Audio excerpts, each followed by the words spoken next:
Assalamualaikum warahmatullahi wabarakatuh. Senang sekali berjumpa kembali dengan program acara Ngulik Bawaslu Kabupaten Sukoharjo bersama saya Ayu. Pada hari ini kita telah ditemani oleh narasumber terbaik kita yang sudah hadir di samping saya. Mari kita sapa terlebih dahulu ya.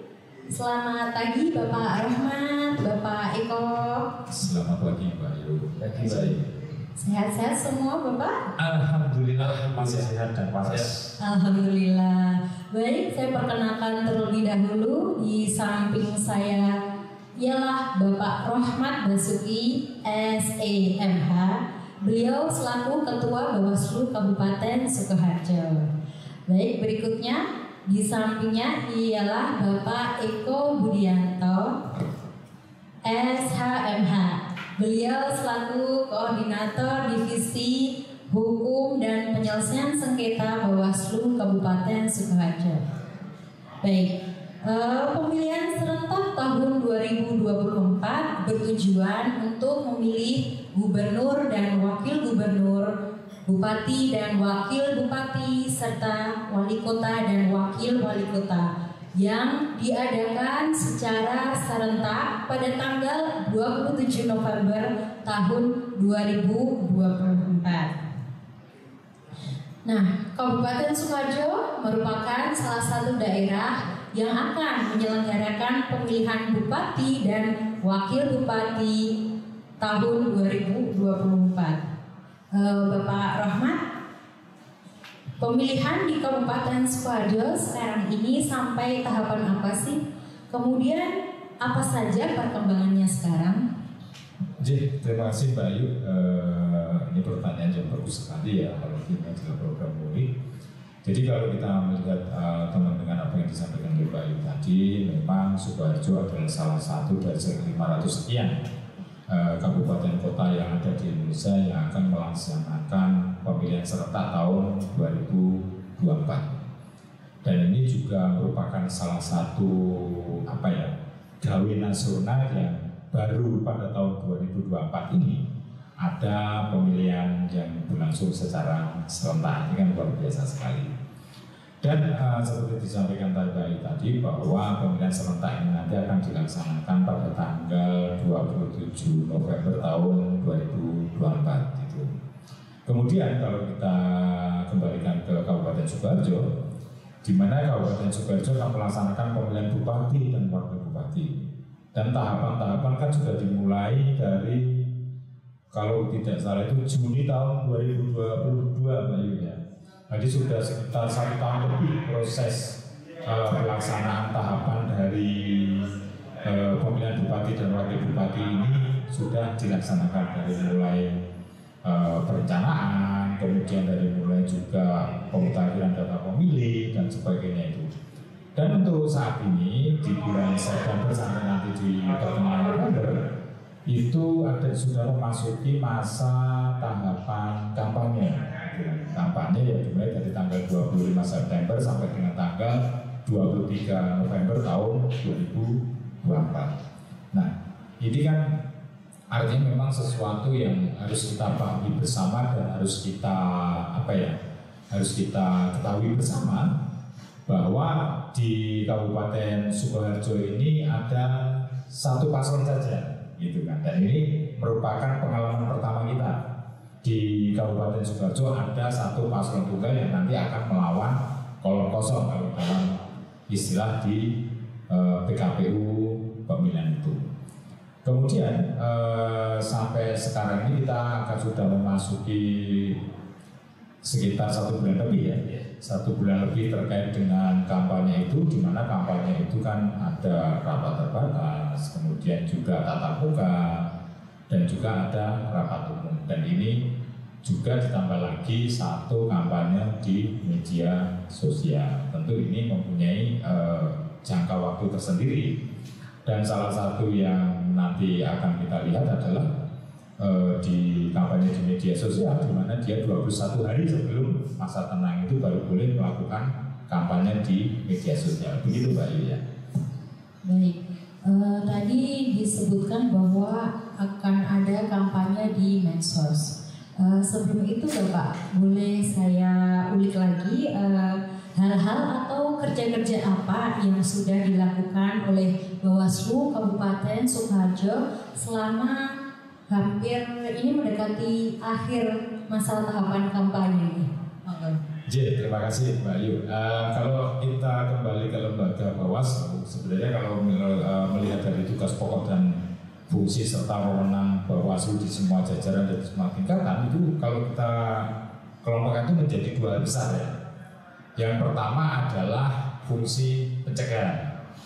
Kemudian yang kedua adalah fungsi penanganan pelanggaran. Tetapi di sini kalau kita melihat juga ada salah satu fungsi lagi yang menurut saya itu juga sangat penting, yaitu penyelesaian sengketa proses. Ini yang harus dipahami oleh teman-teman dan juga masyarakat yang ada. Jadi kita mempunyai wewenang, satu melakukan pencegahan, yang kedua adalah melakukan penanganan pelanggaran, kemudian yang ketiga adalah penyelesaian sengketa proses pemilihan, kan seperti itu. Dan ini kita lihat diatur juga melalui Perbawaslu. Kalau kita melakukan fungsi-fungsi pencegahan, maka kita melihat di Perbawaslu nomor 6 tahun 2024 di mana itu pengawasan tahapan dari mulai tahapan pertama sampai nanti di tahapan akhir yaitu terjadi sampai dengan tahapan penetapan dan pelantikan. Kemudian di penanganan pelanggaran itu juga di Perbawaslu yang terbaru adalah Perbawaslu nomor 9 tahun 2024. Dan itu kemudian juga di Perbawaslu terkait dengan penanganan pelanggaran administrasi yang seperti itu. Tapi semua babonnya, babonnya itu kan di Perbawaslu nomor 9 tahun 2024. Kemudian yang terakhir dan ini tidak kalah penting yaitu Perbawaslu nomor 2 tahun 2020. Ini adalah terkait dengan mekanisme dan tata cara penyelesaian sengketa proses pemilihan gitu. Nah, kenapa saya menggunakan kata pemilihan? Ini harus kita lihat bahwa pemilu dengan pemilihan itu kan beda. Kalau orang mengenal pemilihan itu adalah pilkada gitu kan, tapi di bahasa undang-undang adalah pemilihan dan seperti itu. Kemudian upaya-upaya apa yang sudah kita lakukan, tentu kita melihat bahwa pertama kita melihat dari fungsi pencegahan dulu. Kalau kita bicara terkait dengan fungsi pencegahan, artinya bahwa di sini adalah sebelum ada kejadian. Nah, sebelum ada kejadian juga pelanggaran akan seperti itu. Kita melakukan upaya-upaya baik himbauan, saran perbaikan, sosialisasi, dan juga tidak henti-hentinya kita mengupayakan proses edukasi kepada masyarakat terkait dengan apa-apa yang memang dilarang dalam pelaksanaan pemilihan ini, baik dari sisi pelaku atau misalnya di sini saya menyatakan sebagai kontestan, kemudian dari sisi penyelenggara juga, yaitu terkait dengan kode etik, dan juga dari sisi masyarakat, itu kan. Nah ini bagaimana kita tidak intinya itu mengupayakan ini semua agar apa sih tujuannya? Agar pemilihan ini bisa berlangsung sesuai dengan asasnya, langsung, umum, bebas, rahasia, jujur dan adil seperti itu, dan berkualitas serta bermartabat. Sehingga sebelum ada kejadian kita usahakan itu kita cegah dulu. Sehingga ada proses-proses penyadaran secara kolektif, penyadaran kepada masyarakat bahwa oh ini dilarang, oh ini nggak boleh, gitu. Sehingga kita bisa tujuan utamanya agar pemilihan itu bisa berlangsung dengan seperti sesuai dengan asasnya itu bisa terlaksana. Kemudian yang kedua adalah fungsi penanganan pelanggaran. Nah, seperti tadi bahwa upaya-upaya pencegahan itu tetap kita lakukan. Tetapi jika ternyata memang terlalu semangat atau mungkin ada hal lain, dia memang melakukan juga pelanggaran itu, maka kita mempunyai wewenang untuk melakukan proses-proses penanganan pelanggaran. Dan juga harus ingat bahwa pelanggaran itu kan di Perbawaslu kan ada 3 gitu.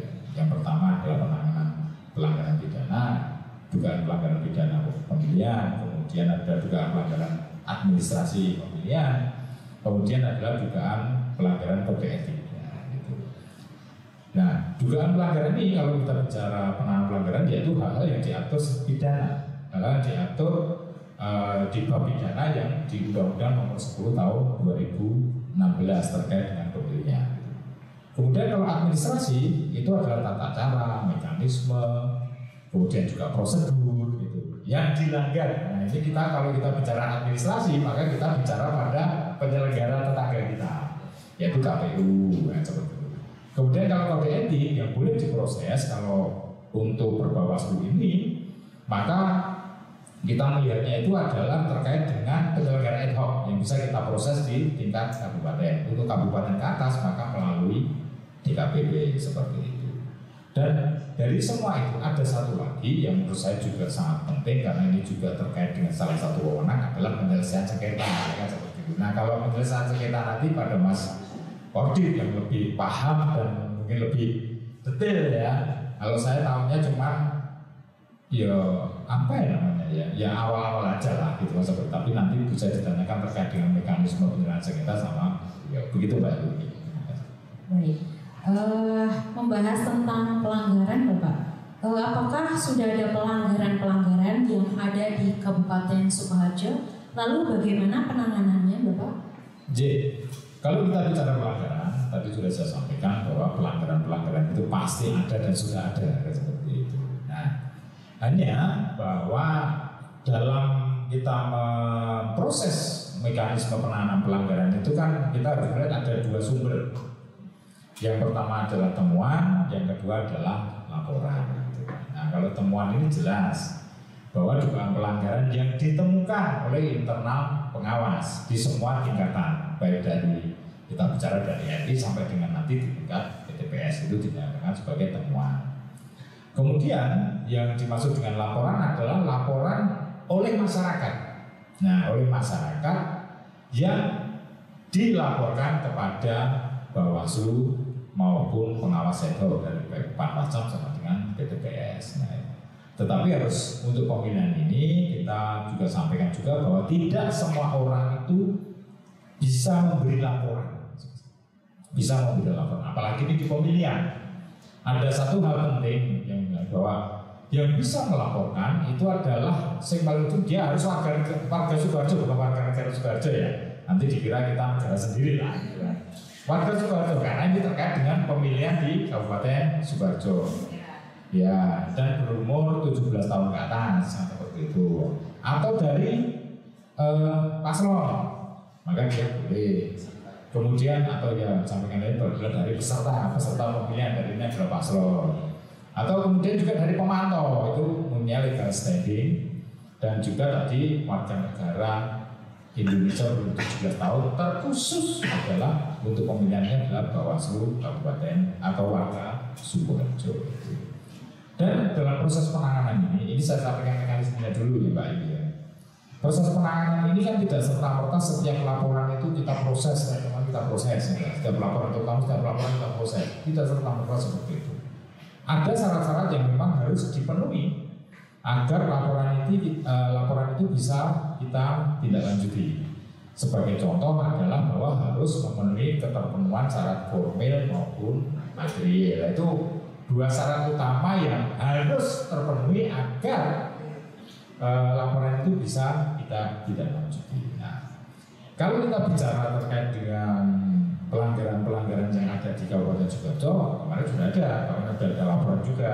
Hanya memang bahwa laporan itu tidak bisa kita tidak lanjuti karena tidak memenuhi syarat formil dan atau material. Tetapi bahwa laporan yang sudah diberikan itu tetap kita beri surat balasan kepada pelapor kenapa tidak bisa tidak lanjuti seperti itu ya Pak.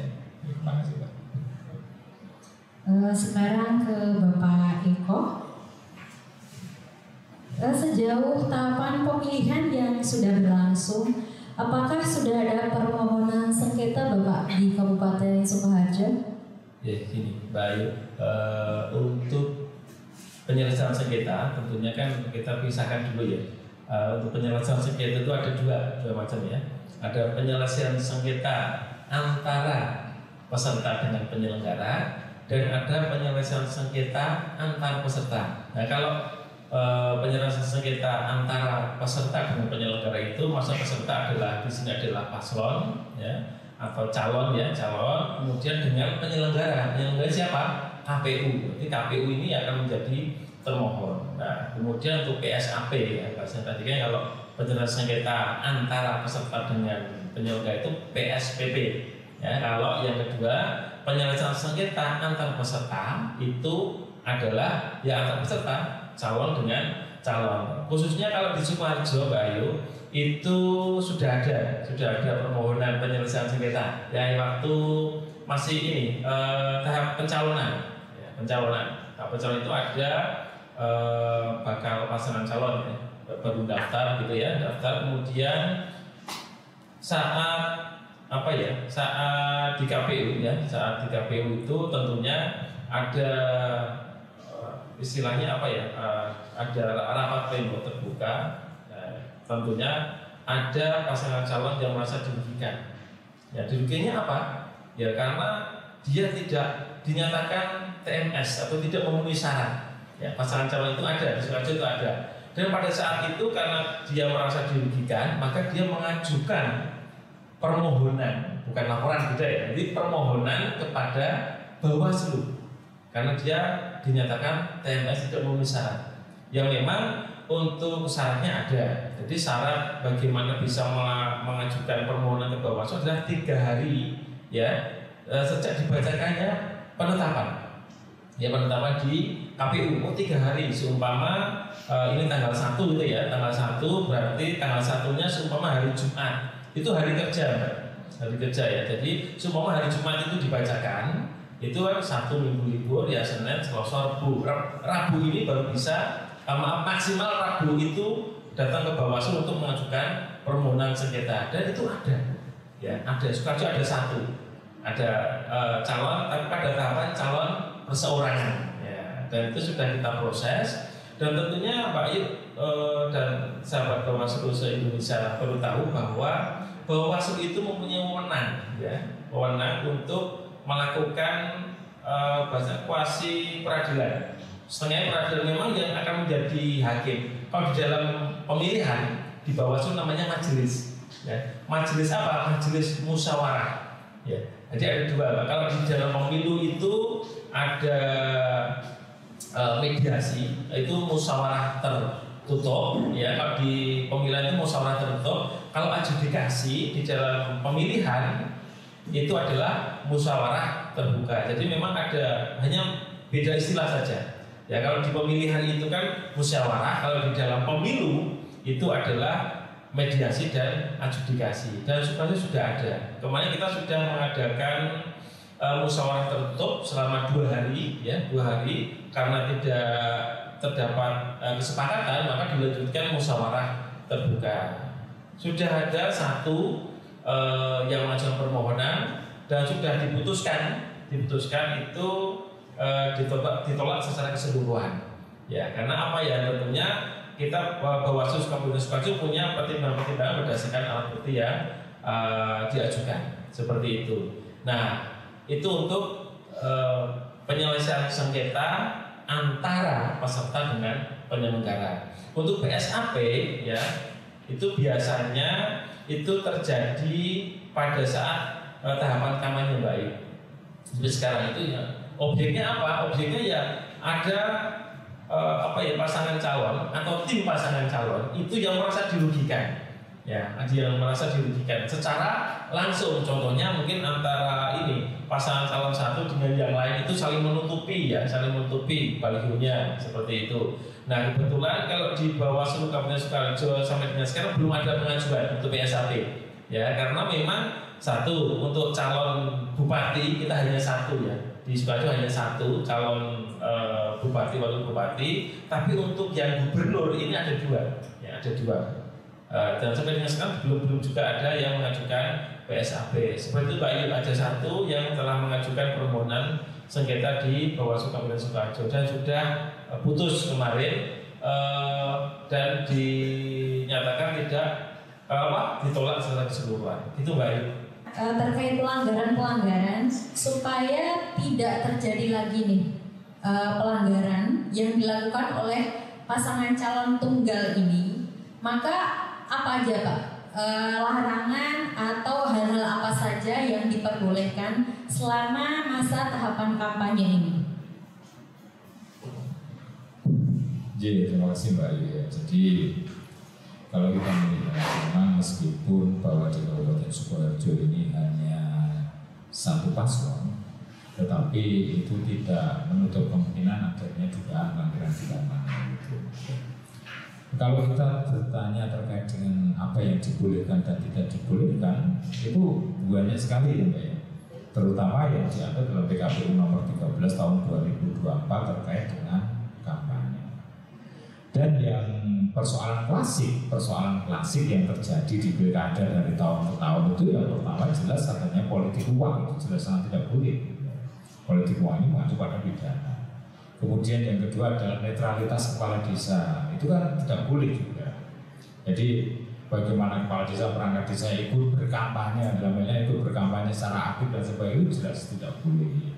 Kemudian juga ada penggunaan fasilitas negara, gitu. Apalagi untuk yang calon-calon yang incumbent, itu potensi untuk menggunakan fasilitas negara itu kan sangat besar sekali. Dan hal-hal lain misalnya di tempat ibadah dan sebagainya gitu kan, artinya bahwa terkait dengan larangan-larangan itu memang sudah diatur di PKPU. Jadi kalau kita melihat agar tidak terjadi pelanggaran, ya seperti tadi di saat saya sampaikan di awal bahwa kita mempunyai yang namanya itu fungsi pencegahan gitu kan. Nah, bagaimana itu fungsi pencegahan bisa jalan? Tentu saja kita melakukan edukasi kepada masyarakat, kepada paslon juga kita memberi himbauan juga agar tidak melakukan hal-hal yang dilarang, dan juga kita melakukan sosialisasi kepada warga masyarakat dengan tujuan pertama kita melakukan sosialisasi upaya pencegahan itu pertama agar masyarakat dan juga seluruh stakeholder yang ada di pemilihan Kabupaten Sukoharjo itu tidak melakukan pelanggaran-pelanggaran itu, agar tidak melakukan pelanggaran-pelanggaran. Yang kedua adalah dengan adanya sosialisasi itu diharapkan masyarakat bisa tahu. Dan kalau mereka tahu terkait dengan ini dilarang, ini tidak boleh dan sebagainya dugaan itu, mereka mampu untuk melaporkan, gitu kan, melaporkan kepada jajaran pengawas. Gitu. Nah, ini adalah salah satu tugas juga dari Bawaslu untuk mengembangkan pengawas partisipatif kan, seperti itu diatur juga di Undang-Undang Nomor 17 Tahun 2017 itu ada bahwa salah satu tugas dari Bawaslu adalah mengembangkan pengawas partisipatif. Ini yang seharusnya itu menjadi prioritas kita bersama, bahwa pemilihan itu tidak hanya milik KPU, tidak hanya milik Bawaslu, tidak hanya milik peserta pemilu, tapi bahwa pemilihannya adalah milik seluruh masyarakat. Kalau kita bicara pemilihan di Kabupaten Sukoharjo, maka pemilihan di ini adalah milik masyarakat Sukoharjo. Mari kita jaga, gitu. Ya, upaya-upayanya seperti itu. Kalau dinyatakan bahwa tidak akan terjadi pelanggaran juga sangat tidak mungkin, gitu ya. Tetapi bagaimana kita menyadari bahwa ternyata ini adalah pesta demokrasi, kan mengatakan seperti itu. Pemilihan itu adalah pesta demokrasi. Jadi yang namanya pesta itu kan harusnya kita bergembira. Namanya pesta itu tidak mungkin ada kesedihan, tidak ada ketakutan kan seperti itu. Jadi yang namanya pesta itu bagaimana kita mensikapi pemilihan, terutama kalau kita bicara tahapan, mensikapi tahapan kampanye itu dengan senang, sukacita, termasuk juga nanti sampai dengan pemungutan suara. Jangan sampai ada intimidasi, jangan sampai masyarakat itu ditakut-takuti. Dan kalaupun ada kejadian-kejadian seperti itu, mereka bisa melapor kepada Bawaslu. Nah, ini adalah suatu proses check and balance, saya mengatakan seperti itu, sehingga pemilihan di Kabupaten Sukoharjo itu bisa berlangsung dengan aman, kondusif, kemudian juga luber, jurdil. Dan yang paling penting adalah berkualitas dan bermartabat. Nah, itu satu. Kemudian yang kedua, bahwa fungsi Bawaslu selain fungsi pencegahan dan penanganan pelanggaran tadi, bahwa kita itu sebagai salah satu alert atau warning, early warning lah. Jadi kalau ada dugaan pelanggaran, kita memberi semacam peringatan awal. Ini ada dugaan pelanggaran, alert warning. Itu fungsi Bawaslu juga. Dan juga sebagai fungsi quality control. Ada bahwa Bawaslu di sini memastikan bahwa kondisi yang ada di Sukoharjo ini, bahwa pemilu itu kita pastikan berlangsung dengan baik. Itu yang seperti itu, Pak. Terima kasih. Baik, berarti peran serta masyarakat untuk berani melapor ini juga merupakan balancing dari tugas fungsi Bawaslu itu sendiri ya Bapak ya? Iya betul. Jadi kalau saya melihat dari substansi terbentuknya pengawas, Badan Pengawas Pemilu dan jajarannya itu karena memang masyarakat itu belum terpola, saya katakan belum terpola untuk ikut berperan aktif dalam pengawasan. Dan dengan edukasi-edukasi yang dilakukan, bahwa kita berharap pengawas itu justru dari masyarakat gitu kan. Pengawasan pemilu maupun pemilihan itu dari masyarakat. Nah, kalau masyarakat sudah secara aktif dan sudah secara sadar menjadi pengawas secara komprehensif atau menjadi kesadaran kolektif dari masyarakat untuk ikut mengawasi ini, maka bisa jadi nanti lembaga pengawas itu akan berubah fungsi, yaitu menjadi lembaga peradilan pemilu kan seperti itu. Ada potensi seperti itu. Makanya kita berharap masyarakat juga ikut aktif agar menjaga pemilu maupun pemilihan bisa berlangsung. Makanya kita ada yang namanya itu SKPP, Sekolah Kadermas Partisipasi, kemudian juga ada masyarakat Saka Adiasta Pramuka yang ada di bawah naungan Bawaslu, kemudian juga masyarakat peduli pemilu dan sebagainya. Itu memang kelompok-kelompok yang ada masyarakat itu bagaimana bisa muncul dan bisa saling menjaga. Jadi fungsi Bawaslu adalah mengembangkan pengawas-pengawas partisipatif itu dengan harapan bahwa nanti masyarakat itu akan benar-benar sadar, benar-benar tahu akan hak politiknya. Jadi dia bisa melaporkan, dia bisa menjaga hak suaranya, dan juga dari hasil proses yang baik itu tentu nanti dihasilkan pemimpin-pemimpin yang baik kan seperti itu. Itu baik. Nah kalau itu sudah terjadi, maka lembaga Bawaslu seperti tadi pengawas tadi akan berubah fungsi menjadi lembaga peradilan, dan peradilan khusus pemilu maupun pemilihan. Kan visi kedepannya kan seperti itu. Itu baik.